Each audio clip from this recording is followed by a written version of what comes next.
예, 오늘은 레위기 13장 강의 자료 3번 가지고 말씀을 나눌 건데, 어제 그저께 말씀 2번 자료의 말밑 부분을 마치지 못했기 때문에 잠깐 다루고 3번 자료 말씀으로 들어가겠습니다.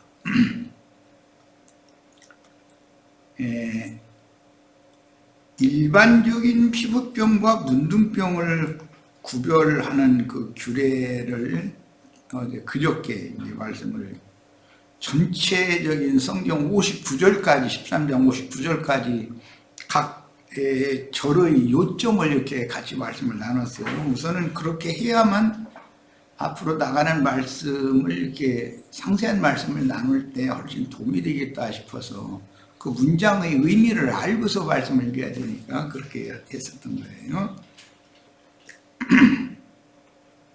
사람의 피부에 무엇이 돋거나 딱지가 않거나 색점이 생기는 것은 문둥병의 증상이다 라고 13장 1절에서 8절 사이에 이걸 규정을 했고, 문자적인 의미로는 피부에 알 수 없는 종기가 바른 상태라든지 부스럼이나 상처가 난 상태를 의미하며, 색점이 생겼다는 것은 희거나 붉거나 푸르스름한 색점이 피부에 생기는 경우로서 그의 혈기와 강한 기질이 안색이나 환초의 살색으로 드러나는 증세입니다. 그럼 어떤 경우는 막 사람이 막 팔팔팔 떨으면은 이렇게 살색이 딱 변하죠. 입술이 막 부들부들 막 떨고 바로 떨고 그러죠. 그럼 그게 성경에서는 문둥병이라고 진단한다, 이렇게 표현이 된 거예요.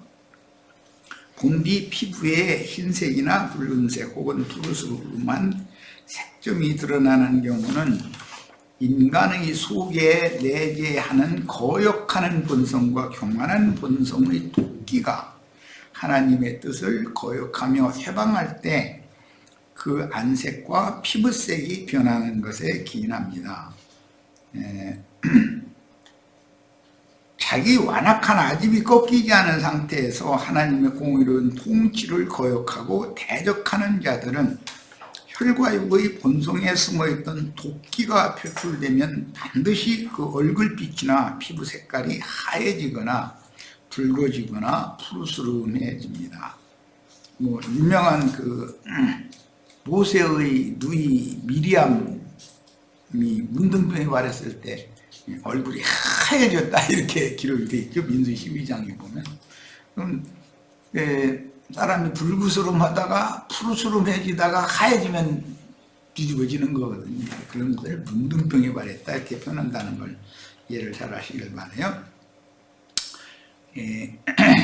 겉으로 나타난 피부병이나 문둥병을 구별하는 규례를 정하신 것은, 모든 사람은 내면적으로 동일하게 저주를 짊어지고 태어나서 그 육신의 몸으로 죄악된 행실을 행하는 피부병을 앓던 자들이지만, 일반적인 피부병이라는 건 모든 아담의 후손들이라는 건 전부 여러 가지 약점들을, 육체의 약함을 다 가지고 태어난다는 거예요. 그런데 그런 약점들이 이렇게 표현되다가 그냥 가라앉으면 그냥 일반적인 피부병이다 이렇게 진단하고, 그게 이제 썽을 낸다든지 이거는데 이제 사독을 해가지고 문제를 일으키면 그건 문둥병으로 진단한다, 이제 그런 말입니다.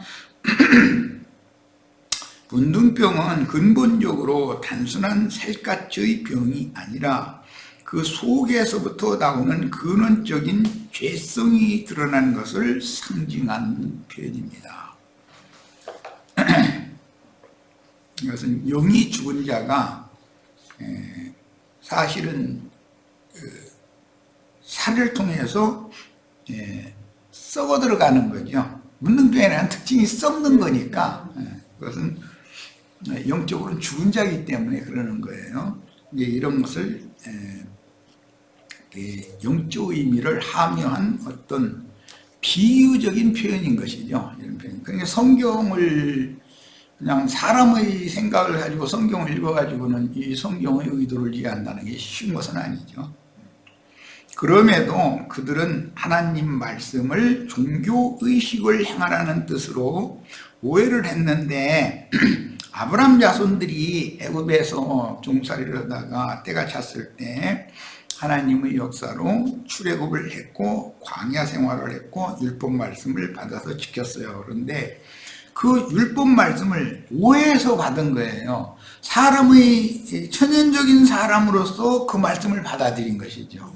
그러니까 하나님의 말씀은 그 말을 그런 사람이 사용하는 말을 통해서 하나님의 생각과 하나님의 뜻을 전달하고자 하는 것이 목적인데, 그러니까 하나님 말씀이고 성경이죠. 그런데 그냥 사람의 교훈으로 그냥 받아버리는 거예요. 그러면 하나님의 말씀이 당연히 오해될 수밖에 없죠. 이제 유대인들의 신앙이 이렇다는 거죠. 그들은 이제 선민 사상에 떨어져서 종교의식을 행하라는 뜻으로 받아들이고 자신들은 말씀을 받은 특별한 민족이다, 선민이다. 다른 이방 사람들은 전부 말씀을 모르는 짐승들이다, 이렇게 판단해 버렸던 것이죠. 개돼지로 봤어요.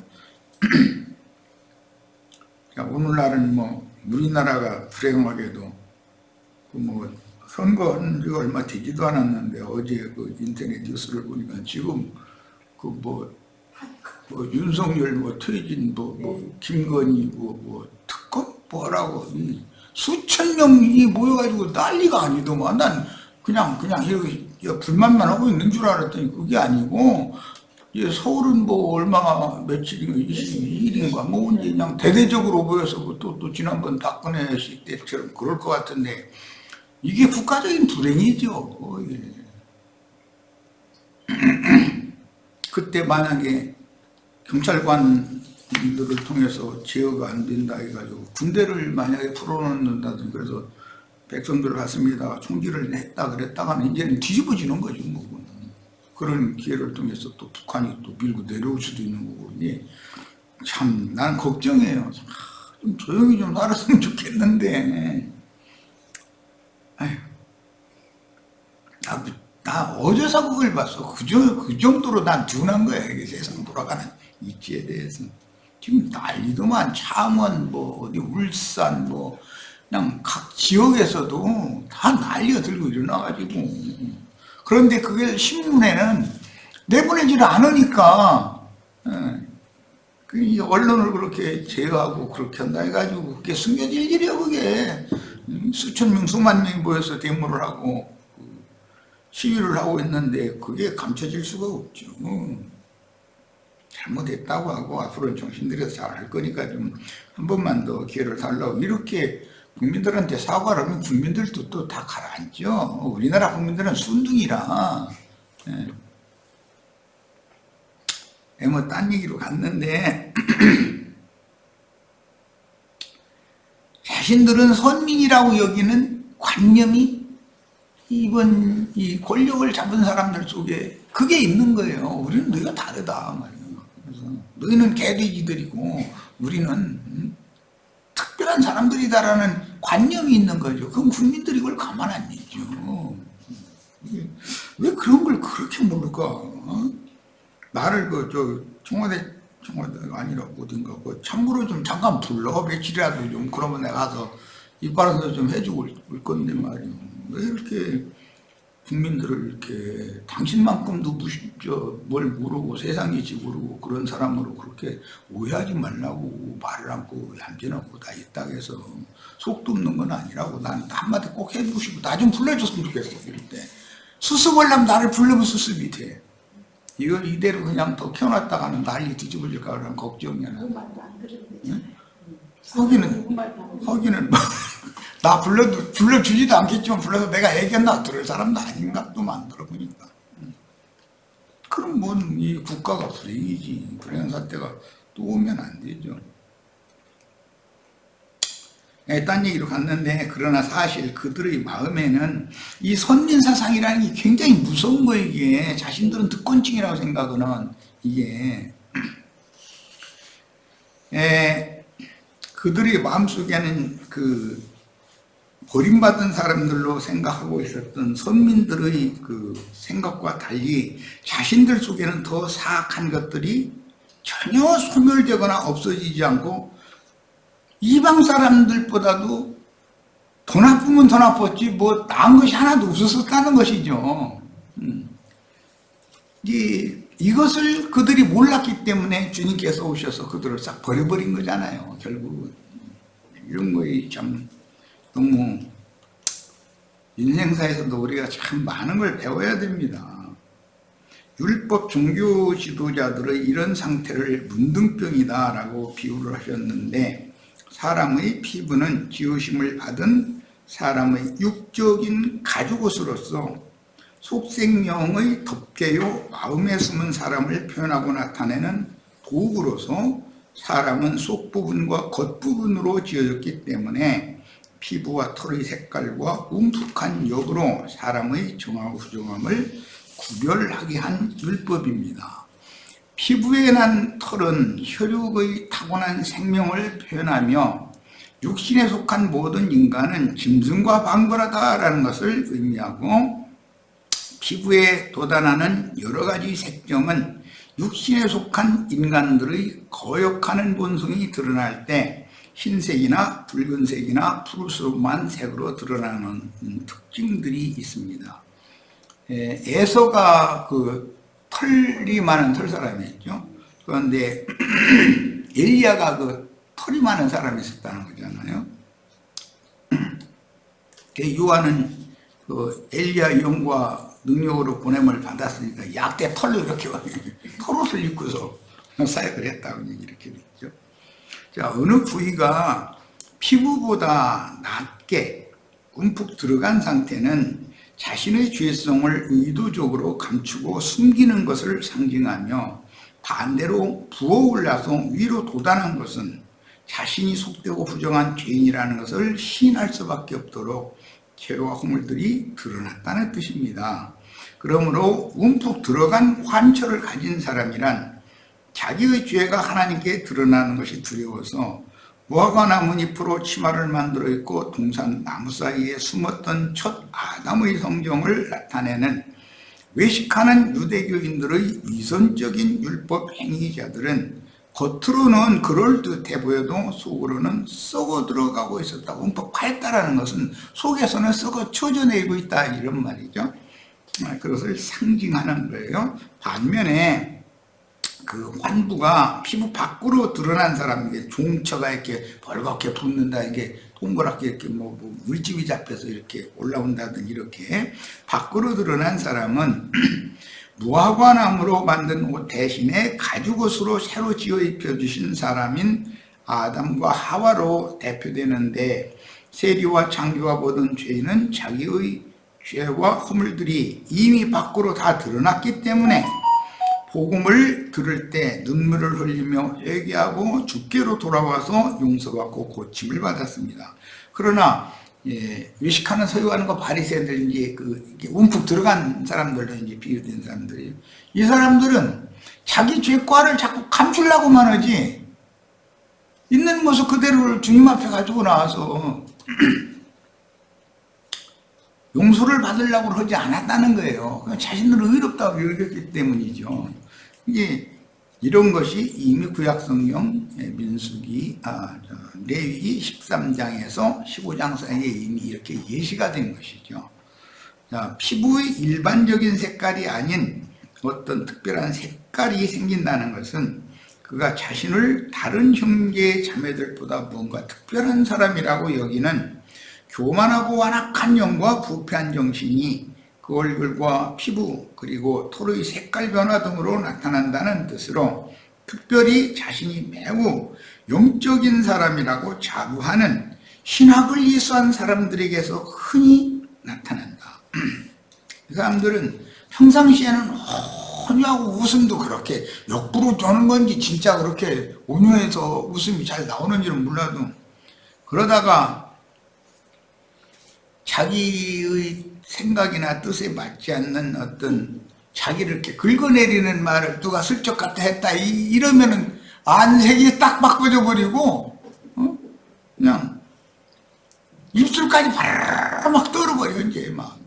그러다 눈이 허해져가지고, 이면 이제 나 자빠지는 거지. 우당하겠으면.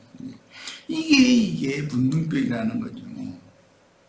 특히 종교적인 권위의식에 사로잡힌 사람들이 자기 나름대로의 성경 지식을 자랑하려 하다가 증인들의 진리 증거를 당할 수 없을 때는 창피하고 분해서 씩씩거리면서 인간적인 약점을 잡아 후욕하거나 비방하는 경우로서 다윗 때 시므이와 밧세바의 외조부인 사울 가문 사람들이 다윗에게 그렇게 씩씩거리면서 덤볐었던 것이죠.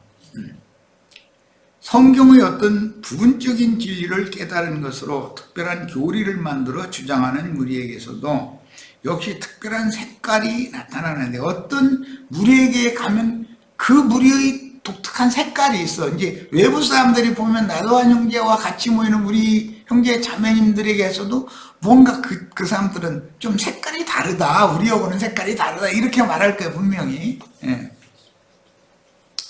예수님은 유대교 지도자들이 생각하는 것과 자기네들의 색과는 안 맞는 색깔에 썼었던 거죠. 예수님의 성향이. 특별한 교리를 만들어 주장하는 무리들이 어떤 특별한 색깔이 나타나게 된다. 이제 이 색깔 중에서 제일 나쁜 것이 선민의식이라는 거예요. 선민의식. 우리는 기득권을 가질 만한 무슨 자격이 있고, 너희는 개돼지들이고, 너희는 그냥 우리가 하라는 데에서 밥술이나 먹으면 감사한 줄 알고 그냥 꾹뻑하고 이렇게 살도록 하나님이 다 이렇게 해놓은 것처럼, 아주 당연한 것처럼 이렇게 생각하는 이게 문둥병이 막 이제 막 발한 것이죠. 아까 내가 서두에서 우리나라 권력 잡은 사람들이 다 문둥병자들이라는 거죠. 그러니까 국민들을 우습게 알아버리는 거죠. 뭐 두려워할 줄을 모르고. 이게 이런 것이, 우리는 특별한 사람들이라는 이 개념을 가지고 있는 게 참 무서운 겁니다. 그게. 자, 이제 3번 자료로 들어갑니다. 나병의 증세가 있는 사람은 먼저 7일간 격리 수용돼서 7일 후에 진찰을 받고, 그래도 의심쩍을 때는 또 7일을 연장해서 금고, 즉 격리 수용을 시켜서 이 7일 후에 제사장에게 또 진찰을 또 받아야 되는 것으로 되겠어요. 이건 뭐 한 일에 두 일의 이야기는 12장에서 이미 아들 낳은 여자, 딸 낳은 여자의 그 부정에 대해서 이미 말씀이 나왔으니까 문맥의 흐름에 대해서 잘 이해감도 들으시길 바랍니다. 나병 증상이 나타난 사람을 제사장에게 데려간다는 것은 한편으로는 아버지의 증인이신 주임의 성령께 죄인을 인도하는 것이며, 또 한편으로는 교회에서 문제를 일으킨 누구를 둘이나 셋의 증인들에게 데려가서 그 영적 잘못을 돌이키도록 돕는 것을 상징합니다. 마태복음 18장 15절로 20절에는 교회에서 문제를 일으킨 사람들을 어떻게 치리할 것인가에 대해서 교회 생활을 잘 설명하고 있죠. 다른 말로는 복음의 제사장 직분을 행하는 자가 세상 죄인뿐 아니라 교회에 들어왔으나 영적으로 교만한 증상을 보이는 형제나 자매를 주님의 성령께로 인도하는 것, 즉 회개의 복음을 전파하여 하나님께로 향하게 하고 선한 양심으로 하나님을 찾아가 사죄하고 용서받게 하는 것을 상징합니다. 나병 증세가 있는 사람을 제사장에게 데려가는 것이 전도자가 해야 되는 사명인 것이죠. 그러니까 나병 증세가 확인된 사람을 7일 또는 27일간 진 밖에 금고시키는 것은 그가 자신의 영혼의 상태를 자세히 진찰받아 자신이 얼마나 큰 죄인인지를 깨닫고 돌이키도록, 여기서 말하는 것은 선민사상이라는 거예요. 나는 특별하고 너희는 내 발밑에서 굴복해야 된다, 이런 사상, 이게 드러나면 이건 다 무조건 문둥병이라는 거예요. 이것 좀 소리 안 나게 좀 보세요. 민수기 2장에 보면 그 혈연적으로는 모세의 누님이죠. 그 모세의 생명의 은인이기도 하죠. 뭐 내가 유모 데려다 줄까요? 뭐 이런 거 등등 해가면서 결국은 그 친모의 그 젖소를 이렇게 자라게 하고 하게 하는데 일조를 했던 그런 생명의 은인이기도 하죠. 그러니까 내가 너를 어떻게 어디서 길렀는데 이제 그러는 것이죠. 그런 관념이 계속 있는데 하나님은 모세를 자기 동생이지만 모세를 더 이스라엘 백성들이 지도자로 세웠으니까 순종해야 되는 거거든. 그 면에서는 공적으로는. 그런데 그게 안 되는 거지. 그 큰 누나가 연령 차이가 있는 누나가 자기가 업어서 기른 동생한테 숙이고 들어간다는 건 그건 쉬운 문제가 아니죠. 그런데 하나님의 질서에 대해서 육적인 질서와 영적 질서를 가르치기 위해서 그 민수기 12장에 보면 미리암을 진박에 7일 동안 근무시켰다가 이렇게 돌아오게 한 사건이 이미 나왔죠. 거기 보면 미리암이 피부가 하얘져가지고 문둥병에 발했다 이렇게 돼 있죠. 그러니까 자기가 동생을 이렇게 제어하는 것은 너무 당연하고 자연스럽다고 믿었는데 하나님은 전혀 다른 생각으로 말씀하시니까 이제 얼굴이 하얘게 이제 낮아빠졌다고 돼 있지 않는데 하얘졌다고만 돼 있어. 교회 생활 도중에 영적 교만성으로 인한 거역이 드러나면 처음에는 그 본인에게 권하고 다음에는 두세 사람의 증인들을 통해서 권하고 최후로는 교회에 말하여 징계하되 끝내 돌이키지 않으면 진영 밖으로 쫓아내어 자신이 교만하게 행한 사실을 진심으로 돌이킬 때까지 이방인이나 죄인들과 같이 취급하라는 치리 방법입니다. 이게 이제 교회의 질서를 잡기 위한 문제죠. 이렇게 부정이 드러난 형제를 조심해서 다루는 것은 혹시 자신의 부정이 탄로날 때 사단의 참소를 받아서 주 하나님의 품으로 돌아오기보다는 오히려 멀리 달아남으로 아주 실족하는 원인이 될 것을 염려하는 하나님의 사람 사랑하심 때문입니다. 그런데 대부분은 더 멀리 도망가 버리죠. 가지고 다시는 돌아오지도 않고 혹시라도 나가서 진찰해가지고 그냥 돌아와 이제 이 정도 했으면 됐으니까 이제 돌아와. 만약 이러면은 뭔가가 자기가 아시니까 뭐 나한테 와서 비리더라 뭐 이제 이런 식으로 해버리는 거예요. 그러니까 이게 참 어려운 문제 이게 문둥병이 한번 나면 이게 정말 보통 문제 아니야.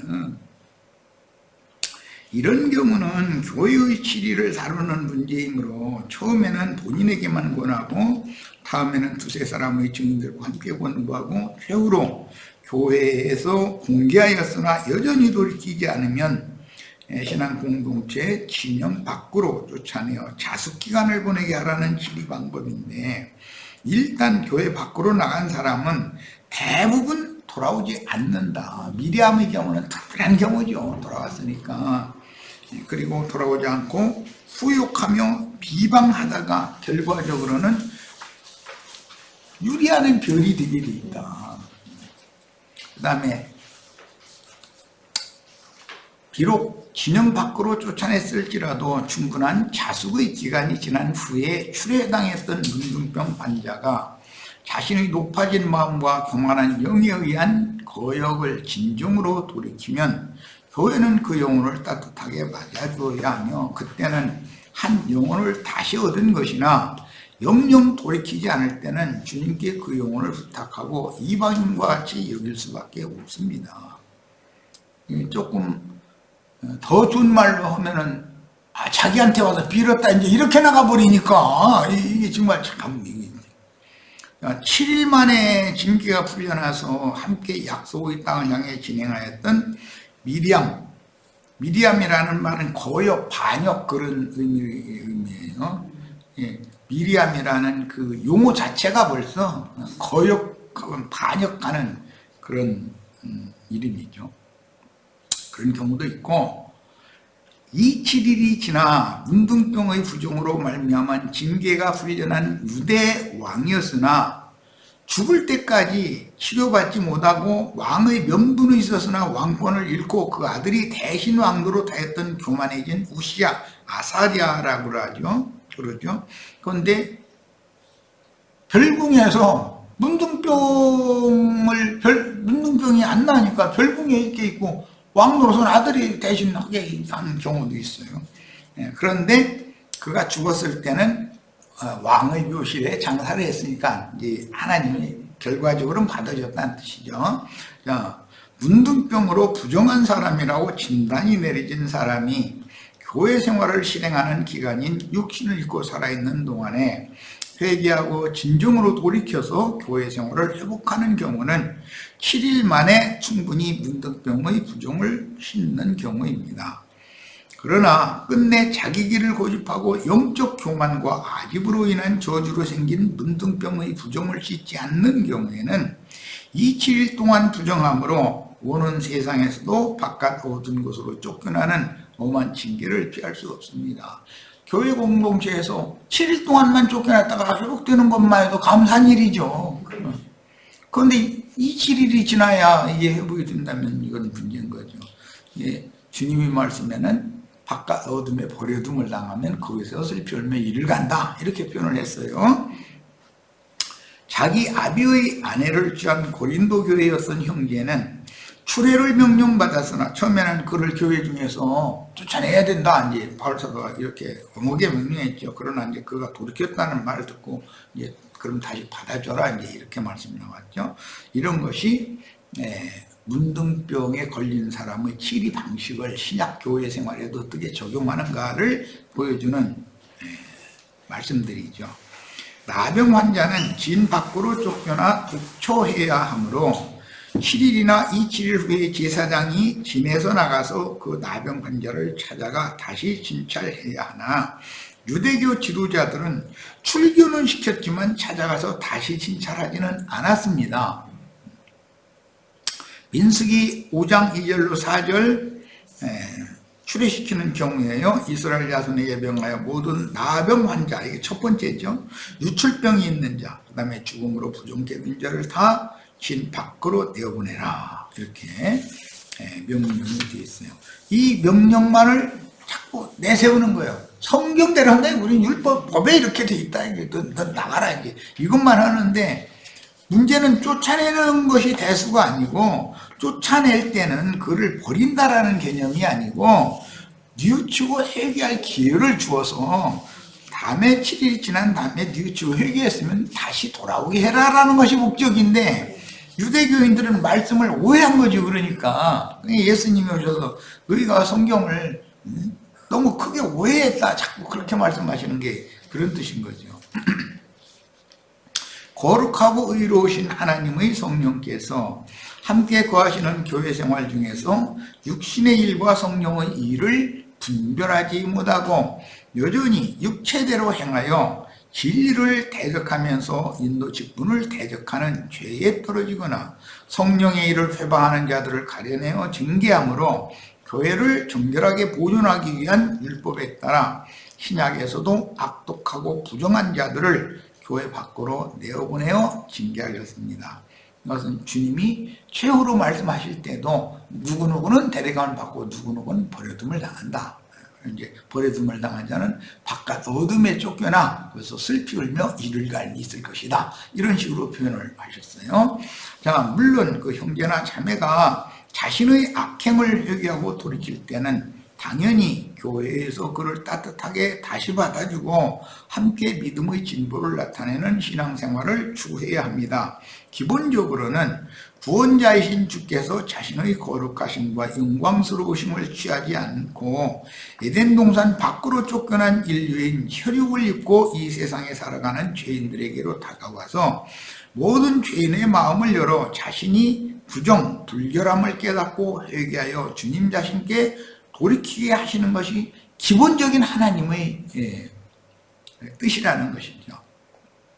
예를 들면 우리 모든 죄인의 구원자로 또는 가장 가까운 이웃으로 임하신 주님께서 사마리아로 여행하다가 악한 자들에게 옷벗김을 당하고 죽을 지경에 이르도록 매를 맞고 버려진 불쌍한 한 사람을 만나 자비를 베풀어 그를 구원해 주신 것과 같은 것입니다.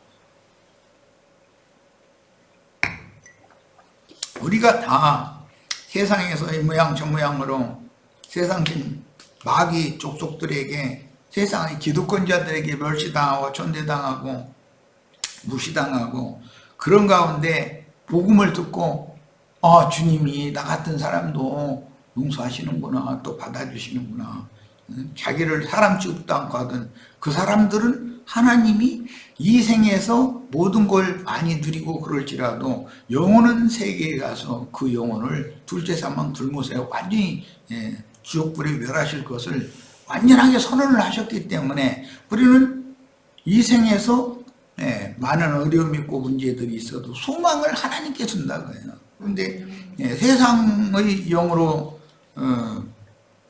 충만해서 세상의 기득권을 가지고 있는 사람들은 세상에 소망을 두지 주님께 소망을 두지를 않거든. 주님의 존재 자체를 인정하지 않으니까. 가장 의로우시며 모든 사람을 심판할 수 있는 예수 그리스도, 그분의 그 어미하심이나 이런 것을 전혀 개념도 없고 인정하려고 안 하니까. 그런 사람들은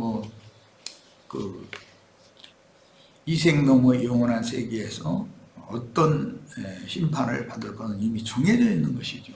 그런 사람들 이제라도 좀 이런 말씀 듣고 돌이켜서 교회 생활을 하고 그러나 얼마나 좋겠어요. 또 세상 교계에서 하기 구원받았다고 하지만 사실은 주님이 생각하는 그런 구원을 받은 것이 아니고 종교적인 자기 나름대로의 그 바리새인들이 자칭 자신을 의롭다 여기는 그런 구원을 가지고서 있으면 이건 보통 문제가 아니죠.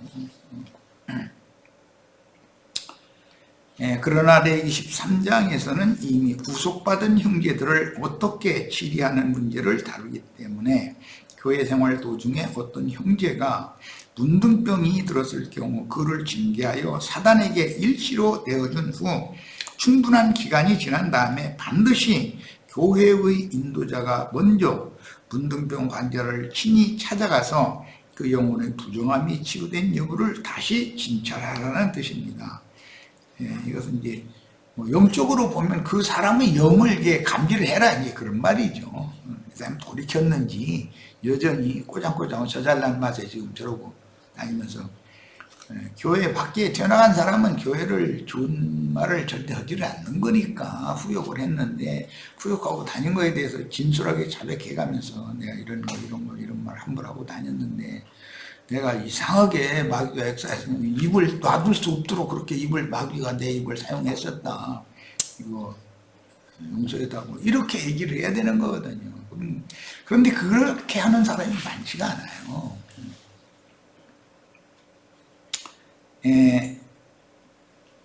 그 다음에 스스로 으뜸, 즉 머리가 되기를 원하는 문둥병 환자가 진 밖으로 쫓겨나서 충분한 시간이 지난 후에도 여전히 돌이키는 기색이 보이지 않거나 오히려 전보다 더욱 강력하게 대적하며 자기 주장을 굽히지 않는 경우는 그를 문둥병에 걸린 부정한 자로 명백히 판단하고 멀리 내칠 수밖에 없습니다. 이와 같이 교만한 영으로 끝내 고역하는 사람의 환부주의가 월겁게 부어오르거나 사독하여 생살이 돋아나는 경우에는 그를 부정한 문둥병자로 확실히 진단을 내리고 그의 혼에 대한 심판을 주님께 맡기는 것입니다. 만약에 교회의 인도자가 판단할 때 문둥병의 증세를 보이므로 성령의 지시를 따라 부정한 형제를 진 밖으로 내보낸 후에도 끝내 돌이키지 않고 오히려 교회를 비방하거나 세방하며 공동체를 허무는 악한 언행을 계속한다면 교회를 지키기 위해서라도 저를 집에도 들이지 말고 인사도 하지 말라고 모든 형제에게 공포하는 수밖에 없습니다. 이것은 신약에도 이제 이런 말씀이 나옵니다. 어떤 경우는 일시적으로 사단에게 내어주는 경우이나 이런 최악의 경우 끝내 돌아오지 않는 그런 경우는 주의 성령께서 그를 완전히 사단에게 넘겨버리는 경우인데, 교회 생활을 실행할 때는 함부로 출애시키지 말아야 하지만 특별한 경우에는 사단에게 넘겨주어 추리하고 그의 상태를 살펴야 된다라는 문제입니다. 그러니까 이렇게 복잡한 게 이 교회를 일으키고 목회를 한다는 게 이게 쉬운 문제 아니에요. 그러니까 이게 아주. 자, 나병의 여러 가지 나타난 모양들, 그 증상들을 이제 구체적으로 설명하고 있습니다. 환부의 털이 희게 탈색되고 흰 색점이 나타나는 경우, 환부의 털이 희게 탈색되고 흰 색점이 나타나는 것은 스스로 의인인 채 하는 자기 자랑이 나타나기 시작한다는 것인데, 이것은 속에 있었던 불정, 불결이 때가 되니까 그게 드러나는 것이죠. 유대인들의 특징은 자신들은 점도 없고 흠도 없는 의인으로 여기는 자긍심이 그 중심에 자리 잡았는데, 바리새인과 세리의 기도에서 아주 잘 나타나고 있습니다. 근본적으로 털이 많다는 것은 이성 없는 짐승과 같이 우직하고 무지한 죄인을 비유하는데, 야곱이 그 아비의 축복을 받기 위하여 그 형 에서와 같이 위장할 때 염소털로 자신의 매끈매끈한 부분들을 감쌌다고 되어 있습니다. 그러니까 하나님은 죄인을 구원해서 하나님께 인도하는 그런 것을 원하신다라는 걸 그림을 일단 보여주는 거죠. 자, 그 다음에는 환처가 피부보다 깊어진다. 이제 우리 번역은 우묵해진다. 이 말은 여러 번 말씀드렸지만, 문둥병의 환처는 곧 사람의 그릇된 말과 행실들을 상징하며, 환처가 움푹 패인 것은 겉으로 볼 때 병증세가 숨겨졌으나, 뭔 소리야? 사실은 그 죄가 깊이 썩어 들어가는데도 진실하게 자백하지 않고 태연하게 인도자를 대적하는 자로서 다윗 왕을 심히 비난하며 대적한 시므이와 같은 거역자들입니다. 그다음에 세 번째는 피부의 색점이 희나 우묵하지 않고 그 털이 희지도 않은 경우가 있습니다. 교회 안에서 스스로 의인인 체하며 교만한 영으로 말하거나 거역하는 행동을 하던 사람이 자신의 그릇된 언행을 솔직하게 자백했으며, 이게 참 쉽지 않은 거예요. 일단 문둥병이 발했던 사람이 문둥병이 발한 상태에 있을 때는 이상하게 불필요한 말을 많이 하는 거, 허무는 말을 많이 하고 이렇게 하는 거거든. 그런데 자기가 그동안에 무슨 쓸데없는 말을 하고 다녔고 막 이런 것을 다 자백하고 고백을 하라는 말인데, 이게 쉬운 게 아니죠. 그리고 인도자가 불필요한 말을 뭐라고 말이 어느냐고, 만약에 중간에 7일 됐을 때 진단을 내리고서 말수를 줄이는 게 좋겠다 이러면 막 털고 일어나죠. 이러면 이건 치료하기 쉽지 않다는 거예요. 환처가 변하지 않았고 병색이 피부에 번지지 않았거나, 그 환처가 엷어졌고 병색이 피부에 퍼지지 아니한 그런 경우가 있는데, 자신의 영적 상태를 모르고 자칭 의인이 되어 교만하고 고역하던 사람의 연약함이 주의 말씀을 믿음으로 은혜로 인하여 참되게 양심의 씻음을 받고 새 생명이 회복되기 시작했다라는 뜻이에요. 이것은 자기가 내뱉은, 특히 말에 대해 책임을 져야 되기 때문에 불필요한 말을 교회 밖에 나가서 해방하고 이제 교회를 허물고 하는 그런 불필요한 말들을 많이 한 것을 다 고백해야 돼, 사실대로. 그거 쉽지 않은 겁니다, 사실은. 문둥병에서 치유받는다는 게 쉬운 게 아니죠. 갈라디아서 6장 1절로 2절, 형제들아, 사람이 만일 무슨 범죄한 일이 드러나거든 신령한 너희는 온유한 심령으로 그러한 자를 바로잡고 네 자신을 돌아보아 너도 시험을 받을까 두려워하라 그랬어요. 디모데후서 2장 25절로 26절, 거역하는 자를 온유함으로 징계하지. 그냥 놔두라는 게 아니죠. 징계를 당연히 해야 되는 거죠. 혹 하나님이 저에게 회개함을 주사여. 혹이라는 건 혹시라도 그런 말이니 이게 쉽지 않다는 거죠. 한번 이런 병이 도진 사람은. 진리를 알게 하실까 하며 저희로 깨어 마귀의 올무에서 벗어나 하나님께 사로잡힌 바 되어 그 뜻을 쫓게 하실까 함이라. 이 혹에다가 할까 함이라 이건 가능이 별로 없는 사람이라는 말이죠. 대부분 보면 이게 가능이 별로 없어요. 병색이 번지지 않고 오히려 엷어진다는 것은 그의 나병이 나가고 있다는 증거인데, 교회 생활 도중에 주께서 세우신 인도자를 향하여 악독한 말로 심히 대적하던 사람이라도 7일의 기간이 경과하는 동안 은혜와 생명의 성령이 다시 임하면 악독한 기운을 제거해 주시기 때문입니다. 미리암은 7일 동안만 격리하고 딱 돌아올 수 있었죠. 은혜가 회복이 된 거죠. 그의 병이 피부에 다시 번지는 경우도 있는데, 그런 경우는 하나님의 성령으로 말미암는 은혜와 생명이 역사된 것이 아니고 자기 스스로 악독한 마음을 달래며 억누르고 있었기 때문에, 이 말은 자기는 분을 터뜨리고 싶지만 모든 분위기가 자기 힘에 너무 버거운 거예요. 그러면은 아닌 채고 그냥 잠시 있는 거예요. 이 사람은 언젠가는 터뜨릴 사람인 것이죠. 그런 말이에요.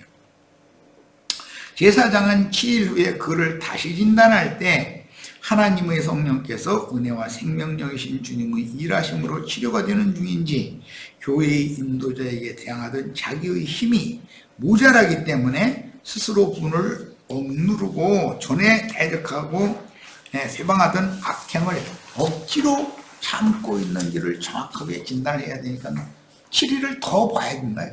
이런 경우는 피부에 흰점이 돋고 털이 휘어지고, 거기에 지난번 번역은 난육이라고, 이번에는 이제 생살이라고 번역을 했어요. 이것은 뭐 종깃자리가 벌겋게 사독해서 이렇게 퉁퉁 붓게 만드는 이제 그런 경우를 말하는 거예요. 이는 오래된 만성 문둥병이다. 본문에서 난육이라고 그랬는데, 이 생살이란 피부의 질환이 났던 자리에 사독해서 벌겋게 부어오르는 상태를 의미하는데, 피부의 문둥병자리 주위에 속에서 굼기 시작하기 때문에 밖에서 뭔 문제가 있으면 쉽게 낫죠. 딱지니 앉으면 되니까. 그런데 속에서부터 이게 자꾸 곪아서 밖으로 표출되는 걸 막 욱신욱신 막 아프기도 어마어마하게 아프죠. 이거는